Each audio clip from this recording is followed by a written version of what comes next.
Hello साथियों, कैसे हैं आप सभी। मैं विवेक एक बार फिर से आप सभी साथियों का आपके अपने परिवार एग्जामपुर में हार्दिक स्वागत करता हूं। हम हैं एग्जामपुर कलम से क्रांति। तो चलिए साथियों, पेन कॉपी लेकर बैठिए। रोज सुबह 7 बजे करंट और स्टैटिक की क्लास होती है, जो हर दिन की तरह आज भी। और पहले साथी कुछ इंपॉर्टेंट क्वेश्चन करके हम लोग इसको एक बार फ्रेश सा मन को थोड़ा सा फ्रेश कर लेते हैं। सभी को गुड मॉर्निंग, सुप्रभात। की लहरों से डरकर नौका पार नहीं होती, और कोशिश करने वालों की और मेहनत करने वालों की कभी हार नहीं होती। पहला क्वेश्चन है साथी, हिमाचल प्रदेश का स्थापना दिवस कब मनाया जाता है। हिमाचल प्रदेश का स्थापना दिवस तो याद रखिएगा 25 जनवरी 1971 को हिमाचल प्रदेश को पूर्ण राज्य का दर्जा मिला। उससे पहले यूनियन टेरिटरी हुआ करता था। वायुयान का आविष्कार किसने किया। यह दिसंबर 1903 की बात है। कब की बात है भैया? दिसंबर 1903। ये ओलिवर राइट और विल्बर राइट करके अमेरिका के दो भाई थे, राइट बंधु जिनको कहा जाता है। इन्होंने वायुयान का आविष्कार किया। सबके सब बहुत अच्छे से उत्तर दीजिएगा। नीति आयोग की स्थापना कब की गई थी।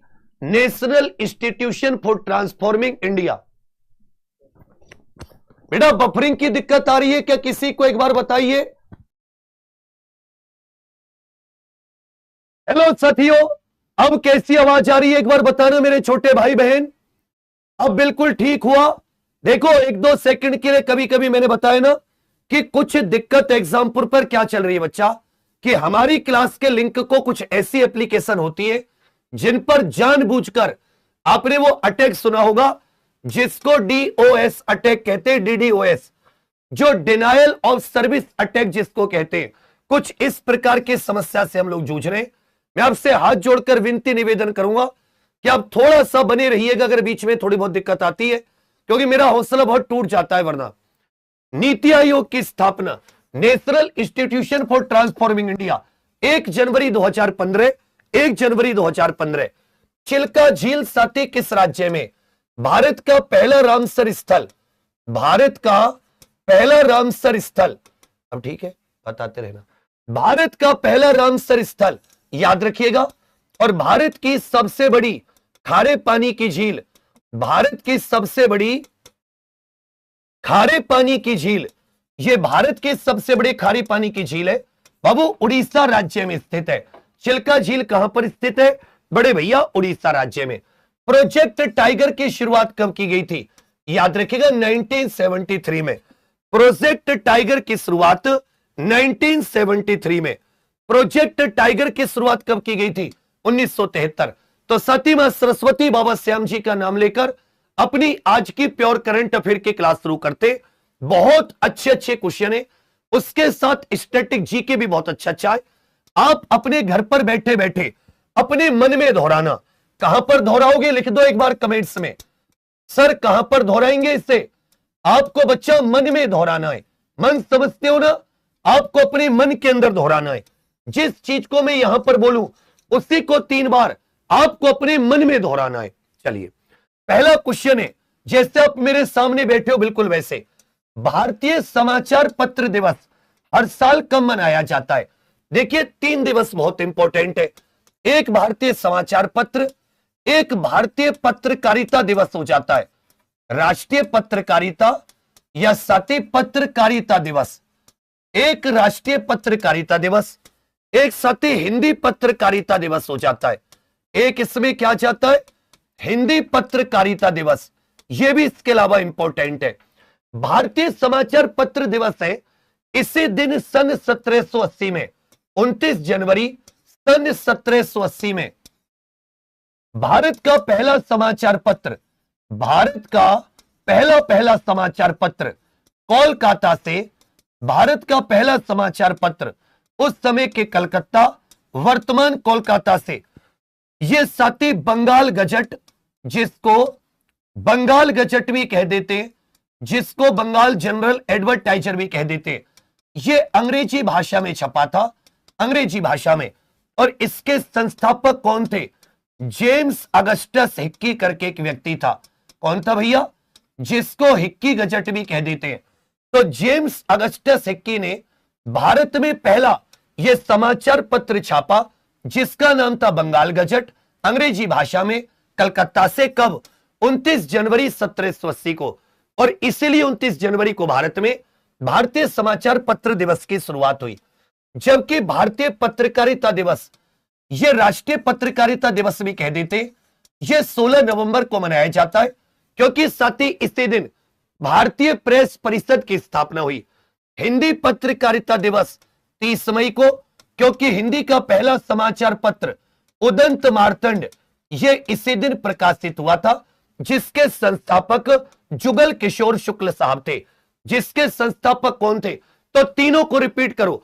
भारत का पहला समाचार पत्र कलकत्ता, बंगाल गजट अंग्रेजी जेम्स अगस्टस की। भारतीय पत्रकारिता दिवस 16 नवंबर, हिंदी पत्रकारिता दिवस 30 मई, क्योंकि इसी दिन भारत का हिंदी का पहला समाचार पत्र उदंत मार्तंड छपा था। अब भारत के पहले समाचार पत्र की बात करें, 21 बंगाल गजट कह देते 1780 में। बंगाल गजट का संस्थापक जेम्स अगस्टस की। हिंदी भाषा का पहला समाचार पत्र उदंत मार्तंड 30 मई 1826 को। उदंत मार्तंड के संस्थापक संपादक पंडित जुगल किशोर शुक्ल। देखिए, बहुत पूछता है, भारतीय प्रेस का मुक्तिदाता किसे कहते हैं? मेटकॉफ को कहा जाता है। भारतीय प्रेस का मुक्तिदाता मेटकॉफ, में से मुक्ति, में से मेटकॉफ। वर्नाकुलर प्रेस एक्ट, जिसने देसी प्रेस, देसी समाचार पत्रों पर प्रतिबंध लगाया था, यह लिटन के समय पर 1878 में। बहुत पूछा जाता है कि भारत में वर्नाकुलर प्रेस एक्ट कब आया? देसी प्रेस पर प्रतिबंध लिटन के समय पर 1878। वर्नाकुलर एक्ट लागू करने वाला, वर्नाकुलर प्रेस एक्ट, उस समय जो वायसराय था, इसका नाम था लिटन। प्रेस की स्वतंत्रता कहां से मिलती है? जो विचार और अभिव्यक्ति की स्वतंत्रता है, इसी में साथी प्रेस की स्वतंत्रता निहित होती है। संविधान का जो मूल अधिकार है, अभिव्यक्ति की स्वतंत्रता, इसी में साथी प्रेस की स्वतंत्रता, इसी में प्रेस की स्वतंत्रता भी निहित होती है। इस पर गौर कीजिएगा। तो प्रेस की स्वतंत्रता अनुच्छेद 19A के विचार और अभिव्यक्ति की स्वतंत्रता वाला वर्नाकुलर प्रेस एक्ट कौन लेकर आया? 1878 में लिटन। भारतीय प्रेस का मुक्तिदाता मेटकॉफ। जबकि वर्नाकुलर प्रेस एक्ट को रद्द किसके समय पर किया गया? कहोगे सर, रिपन के समय पर। रद्द किसने किया इसे? रिपन ने किया है। तो यह पेपर के लिए अति महत्वपूर्ण जानकारी है, इस पर ध्यान दीजिएगा। राष्ट्रीय प्रेस दिवस पूछेगा 16 नवंबर, हिंदी पत्रकारिता दिवस 30 मई, विश्व प्रेस स्वतंत्रता दिवस पूछ ले 3 मई, वर्ल्ड प्रेस फ्रीडम इंडेक्स में, प्रेस स्वतंत्रता सूचकांक में भारत की 151वीं रैंक है। जबकि रामनाथ गोयनका पुरस्कार और पुलित्जर पुरस्कार, ये दोनों याद रखेगा, पत्रकारिता क्षेत्र के पुरस्कार है। रामनाथ गोयनका ये भारत में, और पुलित्जर प्राइज जो है, ये पत्रकारिता का विश्व का सर्वोच्च सम्मान है, 1917 से दिया जाता है।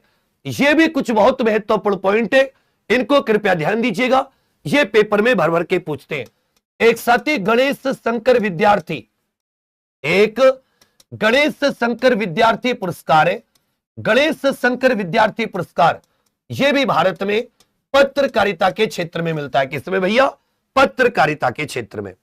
आगे आ जाता है, किस राज्य में स्थित बौद्ध स्थलों के डायमंड ट्रायंगल को यूनेस्को की अस्थायी विश्व धरोहर सूची में शामिल किया गया है? यह देखिए, उड़ीसा की 3 साथी, उड़ीसा की 3 स्थल है। एक को बोलते ललितगिरी की गुफाएं, या ललितगिरी भी कह सकते, एक को बोलते उदयगिरी, एक को बोलते उदयगिरी, और एक को कहते रत्नागिरी। तो ये कितनी हो गई है? 3 हो गई है। ललितगिरी, उदयगिरी, रत्नागिरी, ये तीनों बौद्ध धर्म के स्थल है। कहां पर? साथी उड़ीसा में, जिनको डायमंड ट्रायंगल भी कहा जाता है। इसको क्या कहा जाता है? Diamond triangle. इनको यूनेस्को की अस्थायी विश्व धरोहर सूची में शामिल किया गया है। तो पूछेगा ललितगिरी, उदयगिरी, रत्नगिरी, इनमें से कौन सा डायमंड ट्रायंगल में है? चौथा दे देगा खांडगिरी। कौन सा नहीं है? पूछ लेगा डायमंड ट्रायंगल किस धर्म से संबंधित है? बौद्ध स्थल है। और किस राज्य में? उड़ीसा के जाजपुर में स्थित है। उड़ीसा के, याद रखिएगा, यह जाजपुर जिले में स्थित है। तीनों के तीनों कौन सी सूची में? यूनेस्को की अस्थाई विश्व धरोहर या अस्थाई विश्व विरासत सूची में ये तीनों की तीनों शामिल है। मेरे साथ मन मन में दोहराओ, ये बहुत इंपॉर्टेंट पॉइंट है।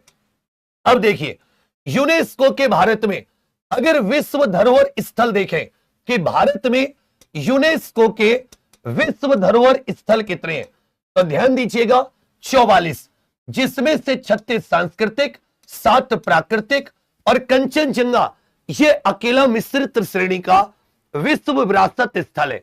पूछेगा 43वां कौन सा था, तो असम के मोईदम जो अहोम राजवंश के एक प्रकार से वहां के सती शवदाह स्थल है, जुलाई 2024 में।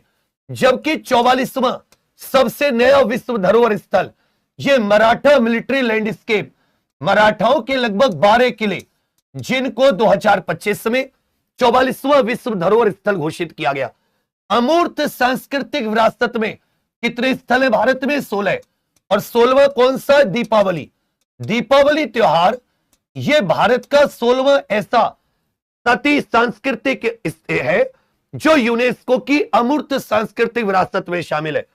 जबकि यूनेस्को की संभावित टेंटेटिव या अस्थायी सूची में यह 69 स्थल है, जिनमें से 2025 में 7 को शामिल किया गया है। क्योंकि सती पुराने जमाने की चीजें म्यूजियम में होती है, तो कई बार पूछ लेता है वर्ल्ड म्यूजियम डे कब होता है? 18 मई को।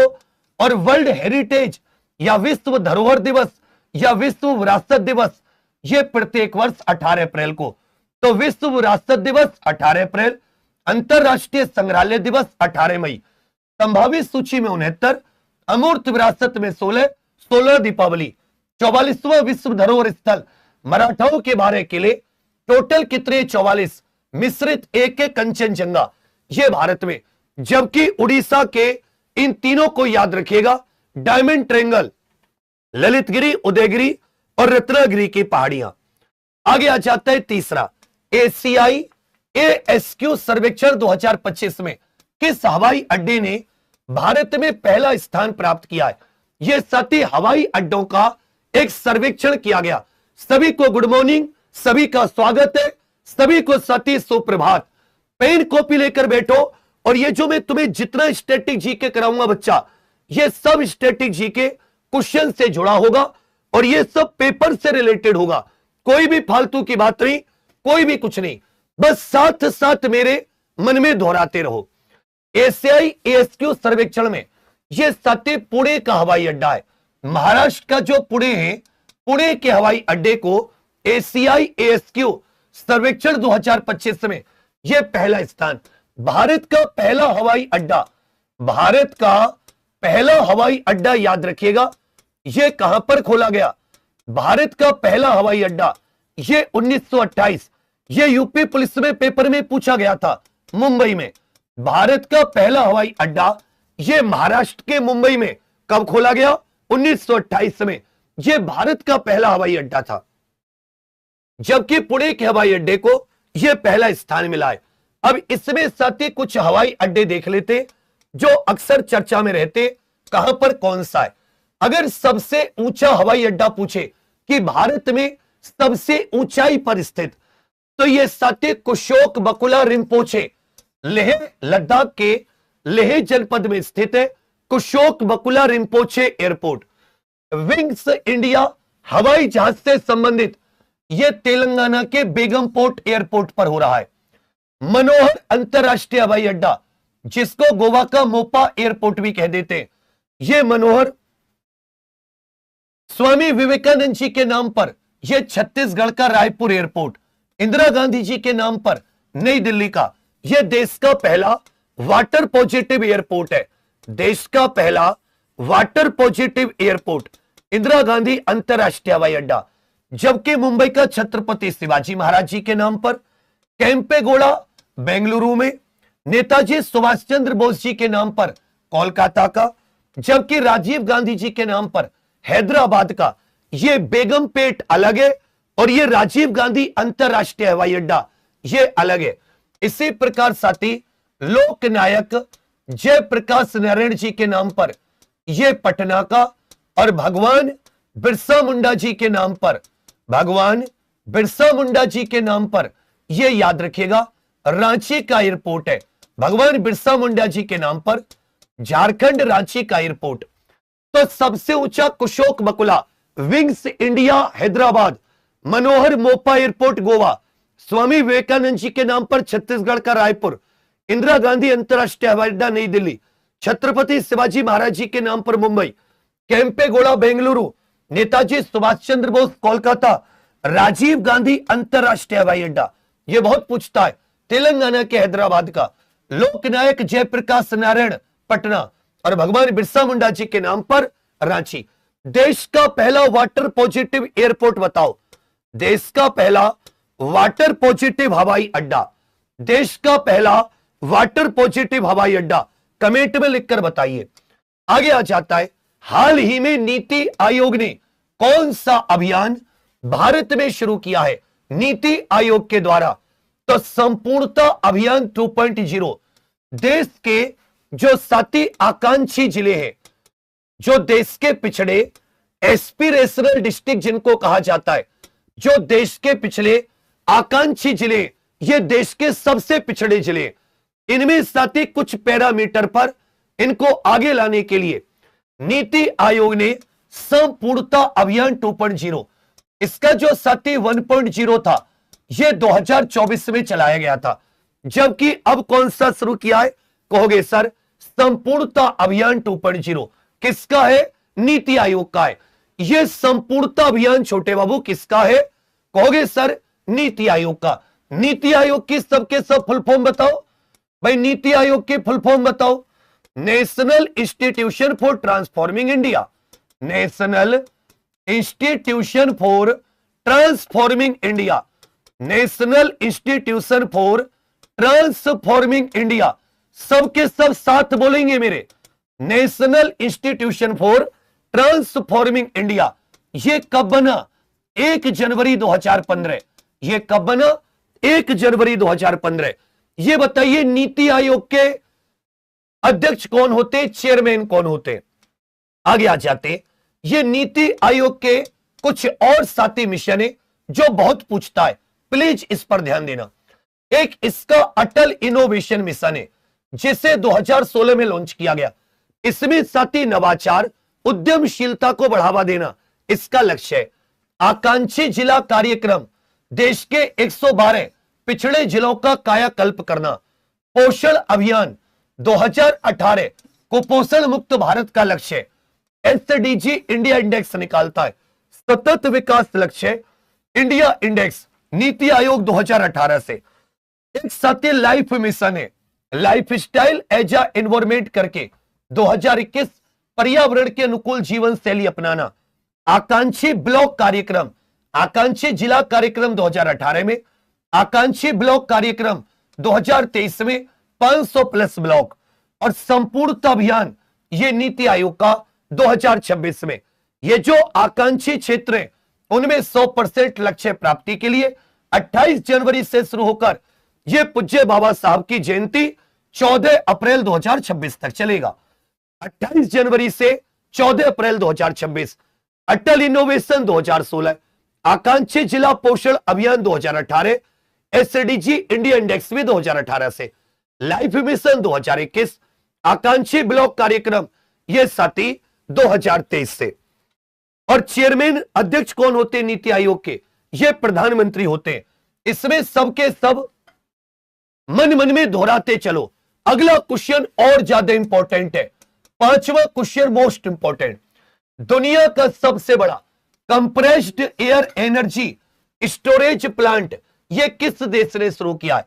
ये क्या कर रहा है कि हरित ऊर्जा से बिजली बनाकर, जिसमें सौर ऊर्जा, पवन ऊर्जा, इन सबसे साथी बिजली बनाकर उसको कंप्रेस्ड एयर एनर्जी, मतलब उसको साथी संपीड़ित रूप में, संपीड़ित ऊर्जा के रूप में उसका संग्रहण किया जाएगा, उसको एकत्र किया जाएगा, और जब बिजली की जरूरत होगी वहां से बिजली सप्लाई कर दी जाएगी।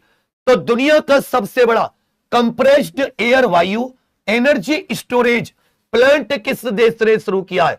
यह चाइना ने शुरू किया है। दुनिया का सबसे बड़ा compressed air energy storage plant compressed air energy storage plant, ये छोटे चीन ने शुरू किया है। अब इसके विषय में कुछ चीजें समझ लीजिए कि यहां पर बच्चा आपके सामने कुछ तत्व हैं, इनमें कौन सी गैस पाई जाती है, यह बहुत इंपॉर्टेंट पूछता है। सीएनजी में सबसे ज्यादा क्या पाई जाती है, मेरे साथ बोलते चलो। ऐसे समझो जैसे आप मेरे सामने बैठे और आपको वहां से मन मन में दोहराना है।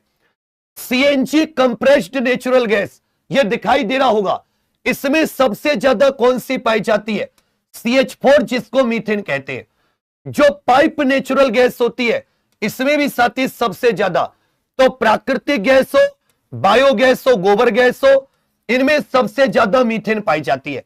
लेकिन जो एलपीजी घर में जो सिलेंडर होता है, इसमें प्रोपेन और ब्यूटेन पाई जाती है। लिक्विफाइड पेट्रोलियम गैस में प्रोपेन और ब्यूटेन, प्राकृतिक गैस में मीथेन पाई जाती है। एक साथी वाटर गैस होती है, यह कार्बन डाइऑक्साइड प्लस हाइड्रोजन मिला दें तो यह वाटर गैस बनती है। यह सब पेपर में पूछता है, पूछेगा वाटर गैस कैसे बनती है, बनाओ वाटर गैस। एक साथी प्रोड्यूसर गैस होती है, उत्पादक गैस कहते हैं इसको। कार्बन मोनोऑक्साइड में अगर नाइट्रोजन मिला दूं तो उत्पादक गैस, और कार्बन मोनोऑक्साइड में हाइड्रोजन मिला दूं तो वाटर गैस। जो एलपीजी की गंध आती है, जिससे गैस रिसाव का पता चल जाए, यह एथाइल मर्केप्टेन एक पदार्थ मिलाया जाता है सिलेंडर में। कौन सा, एथिल मर्केप्टेन। सिगरेट लाइटर में क्या पाई जाती है, ब्यूटेन। कृत्रिम फलों को पकाने के लिए एसिटिलीन या एथिलीन गैस होती है। आंसू गैस क्लोरोपिक्रिन।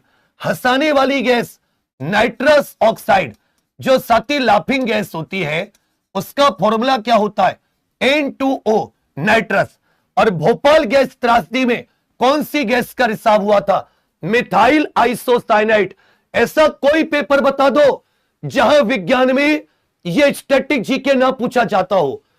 तो ध्यान देना, सीएनजी में, गोबर गैस में, चावल के खेत से, धान के खेत से, या साथी दलदली इलाकों से, इसे मार्श गैस भी कह देते हैं। इन सब क्षेत्रों में सबसे ज्यादा मीथेन, जबकि एलपीजी प्रोपेन और ब्यूटेन, एलपीजी प्रोपेन और ब्यूटेन, प्राकृतिक गैस में methane, water gas carbon monoxide CO+H2, producer gas CO+N2, LPG ethyl mercaptan, cigarette lighter में ब्यूटेन, फलों को पकाना एसिटिलीन या एथिलीन, आंसू गैस क्लोरोपिक्रिन। लाफिंग गैस का फॉर्मूला लिख के बताओ, सबके सब कमेंट्स में हंसते हुए लाफिंग गैस का फॉर्मूला, हंसते हुए। और भोपाल गैस त्रासदी, मिथाइल आइसोसाइनेट। चलिए, हाल ही में किस देश ने असाई करके अपना राष्ट्रीय फल घोषित किया है। जो छोटे बेर होते हैं ना, जामुन, छोटी छोटी काली जामुन जैसा होता है, जैसी छोटी जामुन होती है, तो ये कैसा होता है, जैसे छोटी जामुन। जामुन भी बहुत लाभदायक फल है। तो ये साथी ब्राजील है, ब्राजील ने ये असाई को अपना राष्ट्रीय फल घोषित किया है। ब्राजील ने, जैसे भारत का राष्ट्रीय फल क्या हो जाता है, आम। भारत का राष्ट्रीय फल, इसका वैज्ञानिक नाम क्या हो जाता है, मैंगीफेरा इंडिका। वैज्ञानिक नाम क्या हो जाता है बच्चा, मैंगीफेरा इंडिका। मेक्सिको की राजधानी मेक्सिको सिटी, मुद्रा पैसो। दक्षिण अफ्रीका की 3 राजधानी हो जाती है, प्रिटोरिया, केपटाउन, ब्लूमफोंटेन। जबकि रेंड क्या हो जाती है, ये इसकी मुद्रा। ब्राजील की राजधानी याद रखिएगा, ब्रासिलिया करके इसकी राजधानी। जबकि ब्राजील की मुद्रा बहुत ही इंपॉर्टेंट है। और EAL इस बार 2025 में यहीं पर G20 का समिट हुआ और यहीं के बेलेम में, याद रखेगा साथी, COP30 का आयोजन किया गया। किसका आयोजन, COP30 का आयोजन किया गया। तो ब्राजील ने असाई को अपना राष्ट्रीय फल घोषित किया है, राजधानी ब्रासिलिया, और मुद्रा क्या हो जाती है ब्राजील की, REAL। ब्राजील की मुद्रा क्या हो जाती है, REAL बाबू, ब्राजील की मुद्रा है। चलिए, 49वें अंतरराष्ट्रीय कोलकाता पुस्तक मेले में किसे फोकस देश चुना गया है। अंतरराष्ट्रीय कोलकाता पुस्तक मेले में किसे फोकस देश चुना गया है? तो ध्यान दीजिएगा अर्जेंटीना को। अर्जेंटीना, आपने एक फुटबॉलर लियोनेल मेसी साहब का नाम सुना है? लियोनेल मेसी, तो उन्हीं का देश है अर्जेंटीना। अर्जेंटीना की राजधानी क्या हो जाती है? Buenos Aires. मेरे साथ मन मन में दोहराओ, ऐसे सोचो तुम अपने बड़े भाई के सामने बैठे हो सबके सब, और तुम्हें मन मन में चीजों को दोहराना है। जबकि अर्जेंटीना की मुद्रा क्या हो जाती है? पीसो साथी इनकी मुद्रा, राजधानी ब्यूनस आयर्स और मुद्रा क्या हो जाती है? पीसो। अर्जेंटीना को 49वें अंतरराष्ट्रीय कोलकाता पुस्तक मेले का फोकस देश चुना गया है। अंतरराष्ट्रीय कोलकाता पुस्तक मेले का फोकस देश चुना गया है। किसे? अर्जेंटीना। राजधानी ब्यूनस आयर्स और मुद्रा क्या हो जाती है? कहोगे सर पेसो। अब यहां पर कुछ दिन दिवस देख लीजिए, यह बहुत इंपॉर्टेंट है पुस्तक से संबंधित। एक साथ विश्व पुस्तक दिवस मनाया जाता है। कब? प्रत्येक वर्ष 23 अप्रैल। विश्व पुस्तक दिवस कब मनाया जाता है? 23 अप्रैल। एक विश्व पुस्तक राजधानी भी होती है बच्चा, मतलब हर साल किसी ना किसी शहर को वर्ल्ड बुक कैपिटल का दर्जा दिया जाता है। किसका दर्जा? वर्ल्ड बुक कैपिटल का। तो 2025 में विश्व पुस्तक राजधानी कौन सा था? ब्राजील का रियो डी जेनेरियो। जबकि 2026 में विश्व पुस्तक राजधानी यह कौन सा शहर है? मोरक्को का रबात। 2026 की वर्ल्ड बुक कैपिटल यह रबात। 23 अप्रैल को विश्व पुस्तक दिवस। इसी प्रकार दिल्ली विश्व पुस्तक मेला लगा 10 से 18 जनवरी 53वां। इसमें अतिथि देश था कतर। पूछेगा कि नई दिल्ली के वर्ल्ड बुक फेयर में अतिथि देश कौन था? कतर। फोकस देश कौन सा था? स्पेन। जबकि मुख्य विषय क्या था? भारतीय सैन्य इतिहास, वीरता और ज्ञान @75। तो 53वां नई दिल्ली पुस्तक मेला 10 से 18 जनवरी। इसका गेस्ट ऑफ ऑनर कतर, जबकि फोकस देश था स्पेन। जबकि कोलकाता पुस्तक मेले का फोकस देश है अर्जेंटीना। 53वें नई दिल्ली विश्व पुस्तक मेला, इसका मुख्य विषय क्या था? भारतीय सैन्य इतिहास, वीरता और ज्ञान @75। तो सबके सब लिखकर बताइए कि 2026 में किस शहर को विश्व पुस्तक राजधानी चुना गया है? विश्व पुस्तक राजधानी, ये जैसे दिया सलाई, मोस्ट इंपोर्टेंट किताब है। कैलाश सत्यार्थी, ये वही व्यक्ति है भारतीय जिन्हें 2014 में शांति का नोबेल प्राइज दिया गया। 2014 में शांति का नोबेल। इनकी नई किताब आई है दिया सलाई। स्वप्निल पांडे करके हैं, इनकी विंग्स ऑफ वेलर किताब आई है। रेड लाइंस रीड्रॉन, ये ऑपरेशन सिंदूर को लेकर विपिन बख्शी, राजेश कुमार, अनिल त्रिगुणायत और अखिलेश भार्गव 4 लोगों की किताब है। अनहैप्पी इंडिया, ये लाला लाजपत राय जी की किताब थी। India divided, doctor Rajendra Prasad. और हिला, एक यात्री वृत्तांत है मोरक्को के यात्री इब्न बतूता के द्वारा। ये कुछ महत्वपूर्ण किताबें जिन्हें अक्सर पेपर बनाने वाला पूछता है। तो मेरे साथ मन मन में दोहराओ, दिया सलाई कैलाश सत्यार्थी, विंग्स सत्य की दिया सलाई, सत्य की माचिस, सत्य की आग, ऐसे याद कर लेना। वेलर Swapnil Pandey, red lines redrawn, लाल रेखा Vipin Bakshi, Rajesh Kumar, Anil Trigunayat, Akhilesh Bhargava. Unhappy Lalaji unhappy, India divided Prasad की तरह बांट दिया। और हिला, ये इब्न बतूता की किताब है। राष्ट्रीय स्तरीय मॉडल युवा ग्राम सभा 2026 में किस विद्यालय ने प्रथम स्थान प्राप्त किया है? यह राष्ट्रीय स्तरीय, मतलब पूरे देश के लेवल पर मॉडल युवा ग्राम सभा MYGS 2026 में 2 कैटेगरी थी। एक नवोदय विद्यालय की कैटेगरी, एक साथी EMRS एकलव्य विद्यालय की कैटेगरी। तो जो नवोदय विद्यालय की कैटेगरी में यह हिमाचल प्रदेश का जवाहर नवोदय विद्यालय हिमाचल प्रदेश के ऊना में इसने पहला स्थान प्राप्त किया। इसने बच्चा पहला, जबकि कन्नूर का केरल जो है इसने सेकंड स्थान प्राप्त किया। मॉडल युवा ग्राम सभा, यह बहुत इंपॉर्टेंट पॉइंट है बच्चा। क्लास में मजा तो आ रहा है ना आपको? आनंद, आनंद की अनुभूति हो रही है, मुझे बताते चलना। क्लास में आनंद की अनुभूति हो रही है, साथ साथ सीखते चलो, बाद के लिए कुछ भी नहीं, बाद के लिए कुछ भी नहीं। तो जो जवाहर नवोदय विद्यालय ऊना इसका पहला स्थान है, जबकि कन्नूर केरल का इसका दूसरा। वही साथी जो EMRS कैटेगरी है, इसमें ध्यान दीजिएगा, जो छत्तीसगढ़ का कोसमबुडा है, इसको साथी इसमें पहले स्थान पर 1 करोड़, दूसरे पर 75 लाख, तीसरे पर 50 लाख। जबकि एकलव्य मॉडल आवासीय विद्यालय, इनमें छत्तीसगढ़ के कोसमबुडा EMRS को पहला स्थान, जबकि उड़ीसा के हिरली को दूसरा, और मध्य प्रदेश के जबलपुर के EMRS को यह तीसरा स्थान मिला है। मॉडल युवा ग्राम सभा पुरस्कार, मॉडल यूथ ग्राम सभा जवाहर नवोदय विद्यालय में हिमाचल प्रदेश के ऊना वाले को पहला, कन्नूर केरल को दूसरा, और उखरुल मणिपुर को तीसरा। जबकि एकलव्य में छत्तीसगढ़ वाले को पहला, उड़ीसा वाले को दूसरा, मध्य प्रदेश वाले को तीसरा। मध्य प्रदेश वाले को मोस्ट इंपॉर्टेंट क्वेश्चन है अब जो आपके सामने, ठोस अपशिष्ट प्रबंधन नियम 2026 ये किस तारीख से पूरी तरह लागू होंगे? इन नियम के हिसाब से सभी को जो ठोस कचरा होगा उसको अपने स्थान पर ही अलग अलग बांट देना होगा, अलग अलग साथी बांट देना होगा। अंकित, जब तू सोएगा ऐसे भैंस की तरह हा हा करके, तो तुझे कैसे याद होगा? जो बिल्कुल शांति पूर्वक बैठे उन्हें कैसे याद नहीं हो रहा? और तू भैंस की तरह, जैसे तूने आटा नहीं खाया हो, तूने भूसा खाया हो, ऐसे तू जुगाली करेगा रे, तो जीवाणु से तू कैसे सीखेगा? क्यों बे बैक्टीरिया? अरे थोड़ा एक्टिव होके बैठ, गर्म पानी पास रख, तब तेरा दिमाग चलेगा।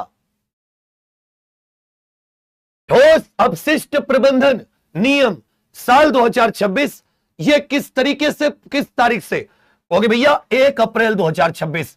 ये 1 अप्रैल 2026 से पूरे देश में लागू होंगे, पूरे देश में। इसमें देखिए अपशिष्ट की बात आ रही है, कचरे की बात, तो कुछ महत्वपूर्ण तिथि है। ग्लोबल रिसाइकलिंग डे, इसी को सर्कुलर इकोनॉमी भी कह देते हैं। क्या कह देते हैं इसको? साथी सर्कुलर इकोनॉमी, या इसको चक्रीय अर्थव्यवस्था भी कहा जाता है, चक्रीय अर्थव्यवस्था। 18 मार्च अंतरराष्ट्रीय zero waste day, zero waste. 30 मार्च पर्यावरण दिवस, 5 जून अंतरराष्ट्रीय प्लास्टिक बैग मुक्त दिवस, मोस्ट इंपॉर्टेंट प्लास्टिक बैग मुक्त दिवस, ये 3 जुलाई को प्लास्टिक बैग मुक्त दिवस। स्वच्छ भारत दिवस 2 अक्टूबर, जबकि अंतरराष्ट्रीय ई वेस्ट डे ये 14 अक्टूबर। हो ही नहीं सकता कि तुम्हारे किसी न किसी एग्जाम में, किसी न किसी पेपर में चीज ना आए।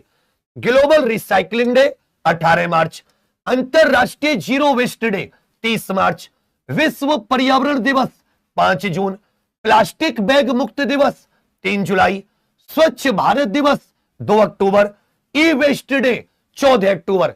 एक एक चीज मुझे यहां चाहिए, यहां। और अगर साथी क्लास लग रही हो कि हाँ भैया जान लगा दी आपने, तो मेरे सबके सब छोटे भाई बहन इस क्लास के लिंक को अपने अपने व्हाट्सएप पे जरूर लगा लेना, केवल अपने व्हाट्सएप स्टेटस पर। 5 जून पर्यावरण, 3 जुलाई अंतरराष्ट्रीय बैग प्लास्टिक यूज मत करो, इसी में तुम्हारी भलाई। मम्मी पापा बच्चे तीनों की भलाई, प्लास्टिक यूज मत करो, दिन होता है 3 जुलाई। चलो भैया, ई वेस्ट 14 अक्टूबर, 14 चौपट ऐसे याद कर लेना। इसमें ध्यान देना, भारतीय वन अधिनियम, क्योंकि पर्यावरण का क्वेश्चन था 1927 में, वन्यजीव संरक्षण अधिनियम 1972, जल प्रदूषण 1974, वन संरक्षण 1980, वायु प्रदूषण 1981, पर्यावरण संरक्षण 1986, एनजीटी एक्ट 2010। जबकि साथी आपसे पूछेगा जैव विविधता अधिनियम, तो बायोडायवर्सिटी एक्ट जो है भारत में, यह 2002 में आया। बायोडायवर्सिटी एक्ट, जैव विविधता अधिनियम, यह 2002 में आया। एनजीटी 2010, पर्यावरण 1986, वायु प्रदूषण 81, वन संरक्षण 80, जल प्रदूषण 74, वन्यजीव संरक्षण 1972 और वन अधिनियम 1927। साल पूछ लेता है कभी भी। अगला क्वेश्चन है कि UIDAI दिवस के मौके पर हाल ही में साथी कौन सी एप्लीकेशन लॉन्च की गई है? तो जाहिर सी बात है कि जब साथी आप UIDAI दिवस मनाओगे, और UIDAI का अभी कुछ समय पहले एक वो भी आया था जिससे हम लोग क्या बोल देते हैं, इसका साथी एक लोगो भी लॉन्च किया गया था। तो 28 जनवरी को इसका उदय नाम का एक लोगो आया। उदय नाम का क्या आया? लोगो। और 28 जनवरी को इसका याद रखेगा UIDAI दिवस। UIDAI दिवस। तो इन्होंने अपनी ऐप लॉन्च की है। इन्होंने क्या किया? नई आधार ऐप। इनका दिवस कब मनाया जाता है? 28 जनवरी को। UIDAI unique identification authority of India, इन्होंने नई आधार ऐप लॉन्च की है। जबकि इसका साथी नया लोगो, इसका नया शुभंकर क्या आया है? इसका नया शुभंकर क्या बना है? उदय। उदय नाम से साथी इसका नया शुभंकर भी आया है। उदय नाम का किसका? ये आधार वाली कंपनी है। ये साथी इसका नया शुभंकर है। इसके अलावा इसका क्या नाम है? उदय नाम है। इसका क्या नाम है? उदय। उदय भाई, मजनू भाई, उदय भाई, वहां से याद कर लेना। तो चलो यहां पर ध्यान दो, ये कुछ नए पोर्टल हैं किस मंत्रालय ने निकाले। पोर्टल और एप्लीकेशन हाल ही में चर्चा। एक पंखुड़ी पोर्टल करके महिला और बाल विकास मंत्रालय। पंखुड़ी पोर्टल किसने लॉन्च किया? महिला और बाल विकास मंत्रालय। आकाशा एटलस, ये भारतीय कृषि अनुसंधान परिषद। कल्प और संकल्प, ये भारतीय मौसम विज्ञान विभाग। ये किसने लॉन्च किए? भारतीय मौसम विज्ञान विभाग ने। ये किसने लॉन्च किए? भारतीय मौसम विज्ञान विभाग ने। अच्छे से याद रखेगा, पंखुड़ी पूछ लेगा, महिला और बाल विकास मंत्रालय अभी इसी महीने के। आकाशा भारतीय कृषि अनुसंधान परिषद। कल्प और संकल्प भारतीय मौसम विज्ञान विभाग। और संकल्प ये भी साथी भारतीय मौसम विज्ञान विभाग। आगे आ जाता है महिला premier league, women's premier league 2026 में शतक बनाने वाली पहली महिला खिलाड़ी कौन बनी है? अभी तक जैसे IPL होती थी पुरुषों की, ये साथी महिलाओं की IPL मान लीजिए, WPL, इसमें किसी भी खिलाड़ी ने शतक नहीं बनाया। ये इंग्लैंड के खिलाड़ी है, लेकिन मुंबई इंडियंस से खेलती है। देश कौन सा? इंग्लैंड। और WPL की टीम कौन सी है? मुंबई इंडियंस। अंबानी जी वाली टीम जो है। नेट साइबर ब्रेंट करके इनका नाम है। 57 गेंद में 100 रन इन्होंने मारे। 57 गेंद में 100 रन। तो अच्छे से याद रखिएगा, नेट साइबर ब्रेंट 110% पूछेगा। अगर किसी महिला ने कोई उपलब्धि हासिल की होती है तो वो 100% पूछता है। वीमेंस प्रीमियर लीग में शतक बनाने वाली पहली महिला खिलाड़ी ये नेट साइबर ब्रेंट बनी है। ये किस देश की? इंग्लैंड की। किसके खिलाफ? MI टीम से खेलती है। और किसके खिलाफ? रॉयल चैलेंजर्स बेंगलुरु के खिलाफ। रॉयल चैलेंजर्स बेंगलुरु के खिलाफ। ये मैंने भी इनका शतक देखा था, मैं चाय पी रहा था एक दुकान पे तब। मेघालय अपने उच्च गुणवत्ता वाले मसालों को बढ़ावा देने के लिए पहला मसाला महोत्सव यह किस शहर में आयोजित करेगा? तो मेघालय आयोजित करेगा। कहां पर? मुंबई में। मेघालय अपने मसालों को बढ़ावा देना चाहता है, इसके लिए पहला मसाला महोत्सव यह मुंबई में आयोजित करेगा। मुंबई में काला घोड़ा कला उत्सव भी होता है। मुंबई में काला घोड़ा कला उत्सव यह साथी बहुत ज्यादा चर्चित उत्सव होता है, यह भी मुंबई में। और मुंबई में एक बाण गंगा महोत्सव भी होता है। मुंबई में भैया एक बाण गंगा उत्सव भी होता है। इन दोनों पॉइंट को याद रखिएगा। तो मुंबई में कौन सा? मेघालय नाम का राज्य अपने मसालों को बढ़ावा देने के लिए पहला मसाला महोत्सव लॉन्च करेगा। पहला मसाला महोत्सव कहां पर? मुंबई में। मुंबई में काला घोड़ा कला उत्सव और यहां पर बाण गंगा एक महोत्सव भी होता है। अब देखिए मसालों से संबंधित, इसमें याद रखिएगा मसाले। आपका फेवरेट मसाला कौन सा बताइए? भारतीय मसाला अनुसंधान संस्थान 1975, ये कालीकट केरल में। भारतीय मसाला अनुसंधान, जिसको कोझिकोड भी कह देते हैं, भारतीय मसाला बोर्ड, यह केरल के कोच्चि में स्थित है।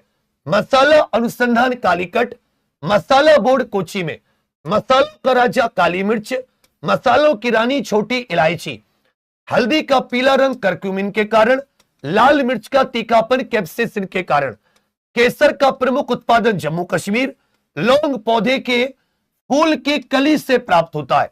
बहुत इंपॉर्टेंट है लौंग, यह सत्य तंजानिया का, जांजीबार करके भी है तंजानिया का, यह भी सत्य लौंग के लिए बहुत प्रसिद्ध है। तंजानिया का जांजीबार पौधे के फूल की कली से प्राप्त होता है, जबकि जो दालचीनी करके मसाला होता है यह सती पेड़ की छाल से प्राप्त होता है। दालचीनी पेड़ की छाल से, लौंग पौधे के फूल की कली से, केसर जम्मू कश्मीर, लाल मिर्च कैप्सेसिन, हल्दी का पीला रंग करक्यूमिन, मसालों की रानी छोटी इलायची, राजा काली मिर्च, मसाला बोर्ड कोची, जबकि मसालों का बगीचा, मसालों के व्यापार के लिए ही सबसे पहले अंग्रेज यूरोपियन भारत आए थे, यह केरल को कहा जाता है। जबकि सबसे बड़ा उत्पादक, देखिए केरल को मसालों का बगीचा कहते हैं, बट सबसे बड़ा उत्पादक यह मध्य प्रदेश है। और मसाला अनुसंधान यह कालीकट में, मसाला बोर्ड कोची में, मसाला बोर्ड कोची में। आगे आपसे पूछ लेगा, मैंने कहा जैसा क्वेश्चन मेरे सामने आएगा छोटे बाबू, वैसा ही मैं तुम्हें स्टैटिक जीके दूंगा, कोई एक्स्ट्रा नहीं। यह मोस्ट इंपॉर्टेंट क्वेश्चन है, जाओ आज तुम्हें क्वेश्चन पेपर में लीक कर दिया। AAA क्रेडिट रेटिंग प्राप्त करने वाली भारत की पहली निजी बिजली वितरण कंपनी कौन सी बनी है? किसी देश के लेवल की, संप्रभु लेवल की उधारी रेटिंग, उधारी का मतलब है इस कंपनी को उधार देना बहुत अच्छा है, यह उधार चुकता कर देगी। इसके AAA क्रेडिट रेटिंग प्राप्त करने वाली भारत की पहली निजी बिजली वितरण कंपनी यह अडानी इलेक्ट्रिसिटी मुंबई बनी है। अडानी इलेक्ट्रिसिटी मुंबई, यह कौन सी बनी है? महाराष्ट्र के मुंबई में अडानी के कंपनी को AAA क्रेडिट रेटिंग एजेंसी मिली है। एक क्वेश्चन जाओ तुम्हारे पेपर में आएगा, यह जो स्टैटिक जीके सामने लगा है, यह भारत की क्रेडिट रेटिंग एजेंसी है। यह क्या है? भारत की क्रेडिट रेटिंग एजेंसी, जो किसी संस्था या कंपनी की उधारी क्षमता के बारे में बताती है कि उधार चुका पाएगा नहीं। एक है सती क्रिसिल, 1987 में बनी, भारत की सबसे पुरानी और पहली क्रेडिट रेटिंग एजेंसी। एक है ICRA, 1991 में, investment information and credit rating agency. एक है सती केयर, 1993, IDBI और UTI जैसे संस्थानों द्वारा। एक है इन्फॉर्मेरिक्स रेटिंग, 1986 में, इसे बाद में सेबी से मान्यता मिली। एक सती ब्रिक वर्क करके, यह एक बार पूछा जा चुका है 2007 में, ब्रिक वर्क का मुख्यालय बेंगलुरु। जबकि इंडिया रेटिंग्स 2012, इससे पहले फिच इंडिया कहा जाता था। यह भारत की कुछ क्रेडिट रेटिंग एजेंसी है, जो किसी संस्था की साख कितनी मजबूत है, यह लोन चुका पाएगा नहीं चुका पाएगा, उसकी साथ एक प्रकार से आप कह सकते हो उसको रेटिंग देती है। क्रिसिल 1987 सबसे पुरानी, ICRA 1991, इन्फॉर्मेरिक्स ये बनी 1986, लेकिन मान्यता इसे क्रिसिल के बाद में मिली। इकरा 1991, केयर 1993, जबकि ब्रिक वर्क 2007 बेंगलुरु और इंडिया रेटिंग्स 2012। तो इस अडानी की कंपनी को इंडिया रेटिंग्स ने ही मान्यता दी है, AAA रेटिंग। आगे जाता है तवी बोटिंग फेस्टिवल का आयोजन हाल ही में कहां पर शुरू हुआ? यह सती पहला बोट फेस्टिवल है तवी, यह जम्मू कश्मीर के जम्मू में शुरू हुआ है। यह जो तवी नदी है, यह चिनाब की सहायक नदी है, इसको जम्मू की जीवन रेखा कहते हैं। तवी नदी को क्या कहते हैं? जम्मू की जीवन रेखा कहते हैं। यहीं पर तवी बोटिंग फेस्टिवल शुरू हुआ है।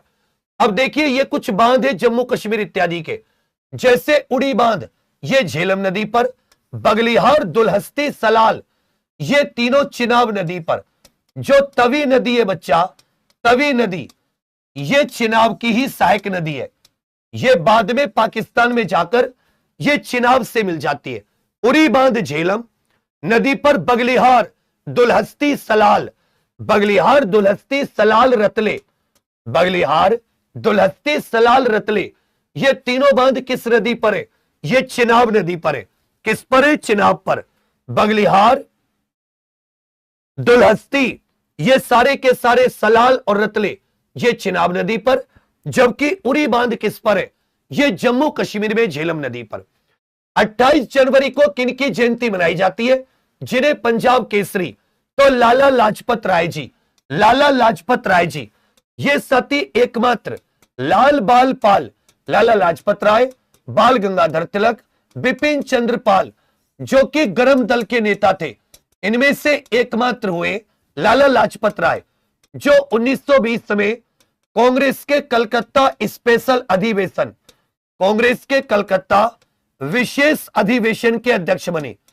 इन तीनों में से कांग्रेस के कलकत्ता विशेष अधिवेशन के अध्यक्ष कौन? लाला लाजपत राय जी। इन तीनों में से कोई और नहीं बना है। इन्हीं को पंजाब केसरी कहा जाता था, लाला लाजपत राय। याद रखिएगा, 28 जनवरी फिरोजपुर पंजाब में जन्म, इनकी सती 17 नवंबर 1928 को इनकी मृत्यु हो गई थी। उपनाम था पंजाब केसरी, शेरे पंजाब। 1894 में पंजाब नेशनल बैंक के सह संस्थापक, 1907 में बिना किसी मुकदमे के म्यांमार भेजा गया, क्योंकि आपको याद होगा बाल गंगाधर तिलक जी को भी पकड़ा गया था, लाला लाजपत राय जी को भी, जब नरमदल गरमदल अलग हो गया था। 1917 में न्यूयॉर्क में home rule league of America की स्थापना, 1920 के कलकत्ता विशेष अधिवेशन में कांग्रेस के अध्यक्ष, आर्य गजट के संस्थापक, 1928 में लाहौर जेम्स स्कॉट द्वारा लाठीचार्ज, अगले महीने 17 नवंबर को मृत्यु। तो इनके बारे में याद रखिएगा, इनकी एक बहुत इंपॉर्टेंट किताब है अनहैप्पी इंडिया। इनकी एक बहुत इंपॉर्टेंट किताब है अनहैप्पी इंडिया।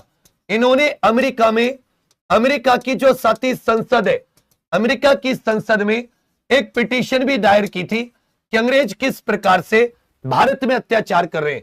अमेरिका की संसद में एक पिटीशन भी दायर की थी, किसने? लाला लाजपत राय जी। ये कुछ हमारे वीर स्वतंत्रता सेनानी हुए, जिनकी वजह से बच्चा आज हम लोग बहुत ही सुकून से स्वतंत्रता का लाभ उठा पाते हैं कि शहीदों की चिताओं पर लगेंगे हर वर्ष मेले, और वतन पर मिटने वालों का यही बाकी निशा होगा। वंदे मातरम कोस्टल साइक्लोथॉन का आयोजन किस बल के द्वारा किया जा रहा है? एक साथी अपनी पूर्वी सीमा, पश्चिमी सीमा, पूर्वी सीमा और पश्चिमी सीमा पर जो तट है, इस पर एक साइक्लोथॉन मतलब एक साइकिल यात्रा, ये कौन निकाल रही है? ये CISF निकाल रही है। कौन निकाल रही है? CISF। वंदे मातरम नाम रखा गया है, कोस्टल माने तटीय, साइक्लोथॉन जिस पर साइकिल से यात्रा, एक गुजरात से इधर, एक सती पश्चिम बंगाल से इधर, और दोनों कोची मिलेंगे। किसरे? CISF, central industrial security force. ये भारत के 7 केंद्रीय अर्धसैनिक बल, और इनकी स्थापना की बात करा रहा हूं, केंद्रीय अर्धसैनिक बल, ये बहुत इंपॉर्टेंट है, ध्यान देना। BSF 1 दिसंबर 1965, CRPF 27 जुलाई 1939, CISF 10 मार्च 1969, ITBP 24 अक्टूबर 1962, सती SSB ये 20 दिसंबर 1963, NSG 16 अक्टूबर 1984, गठन 1986 में, जबकि असम राइफल 24 मार्च 1835। ये सबसे पुराना, पूछेगा सबसे पुराना केंद्रीय अर्धसैनिक बल कौन सा है? असम राइफल्स। इसको कछार लेवी कहते थे, इसको कछार लेवी। जबकि साथ ही सबसे बड़ा केंद्रीय अर्धसैनिक बल कौन सा है? कहोगे CRPF। सबसे बड़ा CRPF, सबसे पुराना केंद्रीय अर्धसैनिक बल कछार लेवी के नाम से ये असम राइफल्स। केंद्र सरकार ने किस स्थान पर स्मार्ट एकीकृत मत्स्य बंदरगाह बनाने को मंजूरी दी है? लगभग 200 करोड़ रुपए, 199 पॉइंट कुछ करोड़ रुपए की सहायता, लगभग 200 करोड़ रुपए से अंडमान निकोबार में, कहां पर भैया? अंडमान निकोबार में ये स्मार्ट एकीकृत मत्स्य बंदरगाह बनाने को केंद्र सरकार ने मंजूरी दी है। इसको स्मार्ट इंटीग्रेटेड एक प्रकार का फिशिंग हार्बर, जहां पर मछली पकड़ने की नाव इत्यादि इनका साथी वहां पर ये खड़ी हो सके और भी जो साथी सुविधाएं मिल सके। तो अंडमान निकोबार में केंद्र सरकार स्मार्ट एकीकृत मत्स्य बंदरगाह विकसित कर रही है लगभग 200 करोड़ रुपए की सहायता से। ये भारत के कुछ बंदरगाह हैं, जैसे कांडला बंदरगाह 1965 में भारत का पहला विशेष आर्थिक क्षेत्र या भारत का पहला ये स्पेशल इकोनॉमिक जोन कांडला बंदरगाह, जिसका नाम बदलकर दीनदयाल बंदरगाह गुजरात। मुंबई सबसे पुराने बंदरगाहों में से एक, जवाहरलाल नेहरू नाहवा शावा, यह पोर्ट, यह कंटेनर पोर्ट है, भारत का सबसे बड़ा कंटेनर पोर्ट यह महाराष्ट्र में। मरमगांव ज्वारी नदी के मुहाने पर, यह गोवा में। न्यू मैंगलोर कर्नाटक, कोचीन कर्नाटक। तूतीकोरिन, जिसको वीओ चिदंबरनार कह देते तमिलनाडु। चेन्नई बंदरगाह तमिलनाडु। एन्नोर, जिसको कामराजार बंदरगाह कहते हैं तमिलनाडु। विशाखापट्टनम, सबसे गहराई में भी कह सकते हो आंध्र प्रदेश। पारादीप, सबसे ज्यादा माल ढुलाई, पारादीप से सबसे ज्यादा माल ढुलाई होती है सभी जितने भी ये पोर्ट है। श्यामा प्रसाद मुखर्जी बंदरगाह, ये कोलकाता वेस्ट बंगाल। तो तूतीकोरिन वाले का नाम वीओ चिदंबरनार और एन्नोर कामराजार पोर्ट है। एन्नोर कौन सा भैया? ये कामराजार पोर्ट है।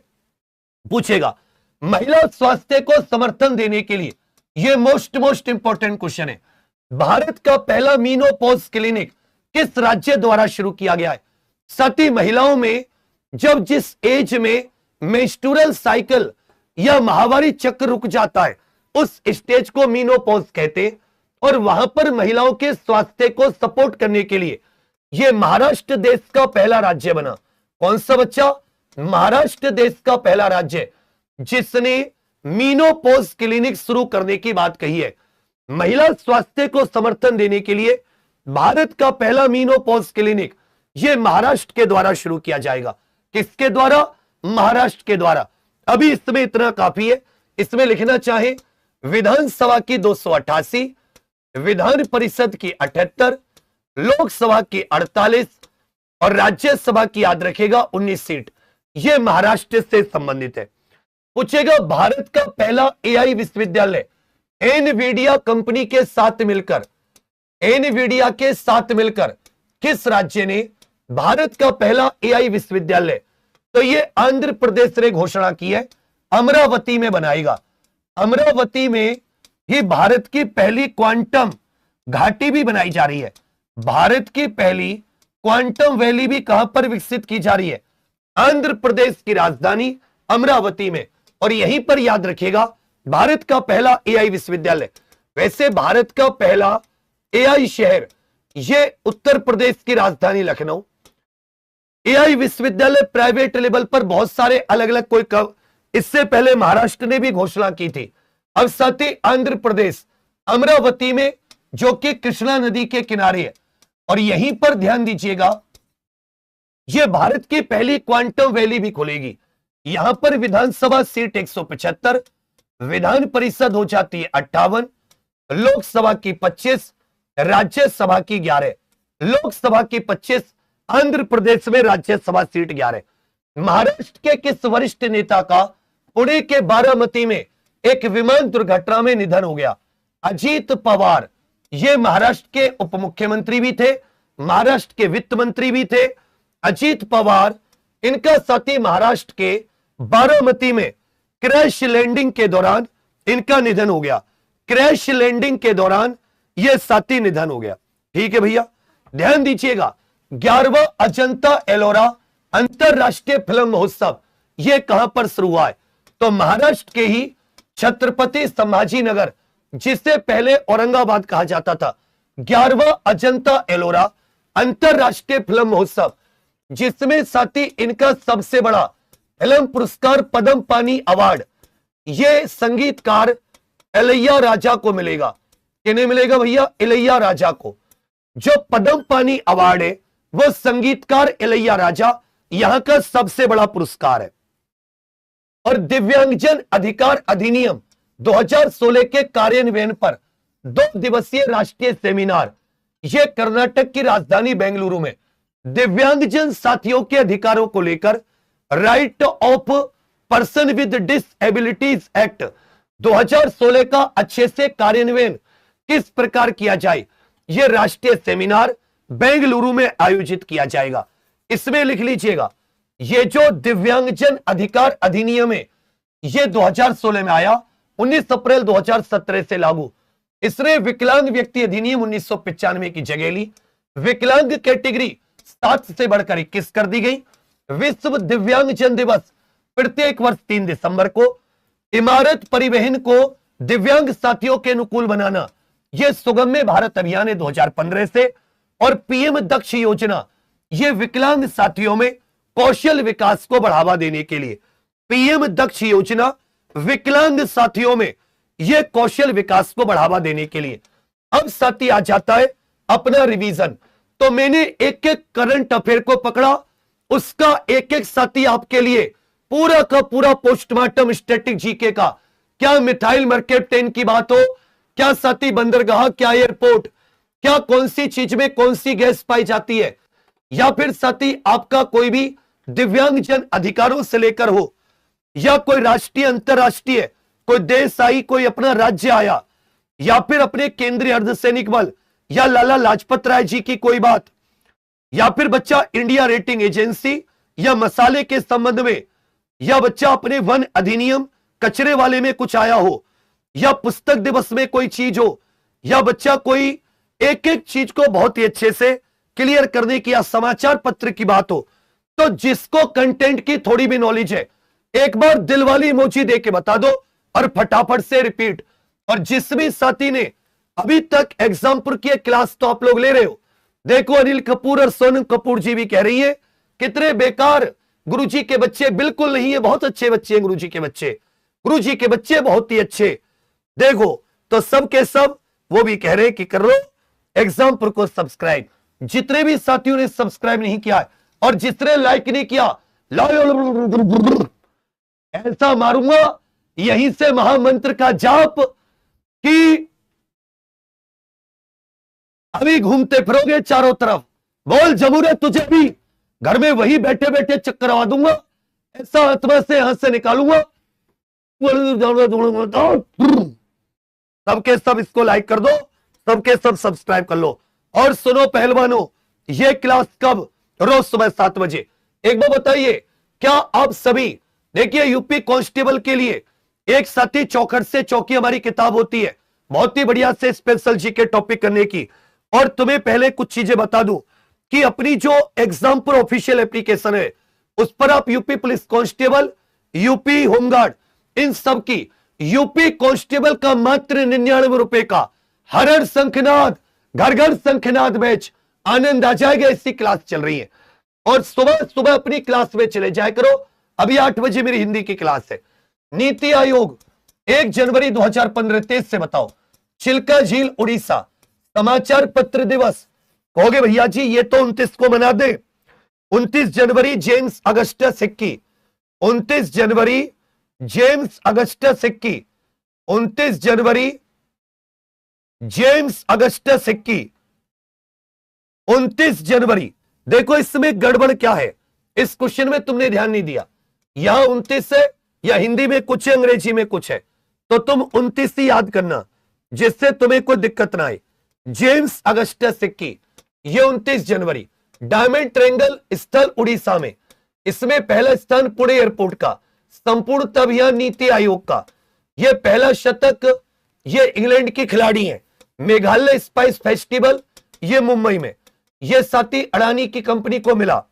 तभी बोटिंग जम्मू में, बगलिहार बांध चेनाब नदी पर, मत्स्य बंदरगाह अंडमान निकोबार। सबसे बड़ा ये क्या है, कंप्रेस्ड एयर वाला प्लांट, ये चीन में। असाई फल ब्राजील का है। 49वां फोकस दिवस, फोकस देश अर्जेंटीना। ये पहला जेएनवी ऊना हिमाचल, 1 अप्रैल से लागू होंगे सॉलिड वेस्ट मैनेजमेंट दिवस ऐप जो लॉन्च की है, ये न्यू आधार ऐप। लाला लाजपत राय जी दिव्यांग श्रेणियां हो गई है 21। वंदे मातरम सीआईएसएफ आयोजित कर रहा है। भारत का सबसे पुराना केंद्रीय अर्धसैनिक बल बताइए। भारत का सबसे पुराना सीएपीएफ ये आपको होमवर्क क्वेश्चन है। अब बताइए आनंद आया? मैं साथी इसके ऊपर एक 50-60 क्वेश्चन की केवल 10 या 15 मिनट की एक रैपिड फायर स्टैटिक जीके की क्लास चलाना चाह रहा हूं। कौन कौन साथी कह रहे हैं कि भैया इसमें जो आपने इस तरह स्टैटिक जीके कराया, सोचो आज हमने क्या क्या किया। तुम कहते हो कंटेंट नहीं है, ये है कंटेंट। सबसे पहले बच्चा समाचार पत्र में समाचार पत्र के विषय में पूरा पढ़ा, उससे संबंधित दिन दिवस। बौद्ध में हमने अपने यूनेस्को स्थल इत्यादि के बारे में पढ़ा। एयरपोर्ट में एयरपोर्ट देखे अपने भारत के प्रमुख, नीति आयोग के कुछ अभियान देखे। फिर साथ ही हमने कंप्रेस्ड एयर के बारे में, ये कौन सी में कौन सी गैस पाई जाती है, लाफिंग गैस इत्यादि। फिर साथ ही फल देखा, पुस्तक मेले में पूरे पुस्तकों के बारे में, कब कौन सा दिन दिवस। फिर साथ ही कौन सी महत्वपूर्ण नई पुस्तकें प्राचीन है। फिर ये किए अवार्ड देखा, किसको क्या मिला। फिर साथ ही ठोस अपशिष्ट में ये हमने कुछ पर्यावरण से संबंधित अधिनियम इत्यादि देखे। फिर साथ ही आधार ऐप, कौन सी नई पंखुड़ी पोर्टल इत्यादि आए, पहली महिला खिलाड़ी नेट, साइबर ब्रंट इत्यादि। ये मुंबई में कुछ कुछ चीजें मसालों के बारे में पढ़ी। फिर साथ ही क्रेडिट रेटिंग एजेंसी देखी। उसके बाद में ये कुछ बांध देखे, लाला लाजपत राय जी के बारे में जाना।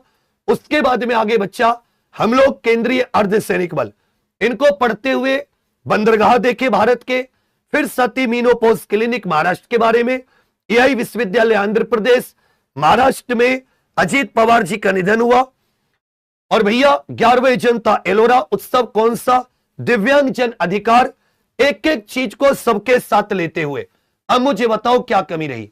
दिल खुश हुआ? केवल 10-15 मिनट या तो इसको रिवाइज कर लेना। और हां, क्या साथी इस 1 या 31 तारीख को आप सभी के लिए पूरे जनवरी का रिवीजन ले आऊं? यस या नो करके बताओ। मैं तुम्हें तारीख बता देता हूं कौन से दिन।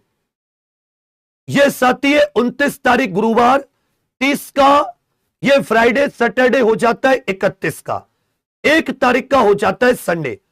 क्या आपके कहने से 31 तारीख को ही मैं साथी परसों पूरी जनवरी का रिवीजन ले आऊं? बताओ, क्या परसों 31 तारीख को पूरी जनवरी का रिवीजन ले आऊं? पूरा कंप्लीट जनवरी सबके सब रोज सुबह 7 बजे आया करो। जिस भी मेरे छोटे भाई बहन ने अभी तक क्लास को अपने इस एग्जाम पर को सब्सक्राइब नहीं किया है, कर लेना। इसका PDF exam pro official application पर मिलता है। और अपने जो सभी साथी हैं उन्हें बता दूं कि इसका जो एप्लीकेशन है, जो हम लोग 99 रुपए का यूपी कांस्टेबल का, होमगार्ड का, किसी का बैच हो, उन्हें हैंड रिटन भी मिलता है ये पीडीएफ पूरा का पूरा। और सबके सब सब्सक्राइब जरूर कर लेना। जिसने लाइक नहीं किया कर लीजिएगा, कोई दिक्कत नहीं है, ना करो तो भी बाबू। और सबके सब आज ये किताब लॉन्च है, कब है? ये साथी रात को 5:50 पर है। इस पर आप लोग जरूर जुड़ जाना, आपको बहुत फायदा होगा। क्लास कैसी लगी सबके सब कमेंट करके बताना। इस होमवर्क क्वेश्चन का उत्तर देने के साथ साथ सबके सब कमेंट करके क्लास के बारे में जरूर बताना। और अपने अपने व्हाट्सएप स्टेटस पर लगा लेना, इतना मेरे लिए काफी है। मैं आज बड़ा प्रसन्न हूं, जो क्लास में सोच कर आया था वो क्लास साथी मैंने डिलीवर कर दी। बल्ले बल्ले तारा रारा, आनंद आ गया। तो सबके सब कमेंट करके क्लास के बारे में जरूर बताना और सबको सब शेयर भी कर देना। बहुत बहुत धन्यवाद, थैंक यू बच्चा। अरे आनंद ही आ गया तो गुरुजी, आनंद ही आ गया। तुम कंटेंट नहीं समझ रहे, मैंने एग्जाम निकाली है, मुझे समझ में आ रहा है कि इस बार मैं क्या तबाही ला रहा हूं। जैसे तबाही लैसे ला रहा हूं वैसे विवेक सर, रोज सुबह 6 से 7 बजे इस एग्जामपुर पर। थैंक यू, धन्यवाद, जय हिंद।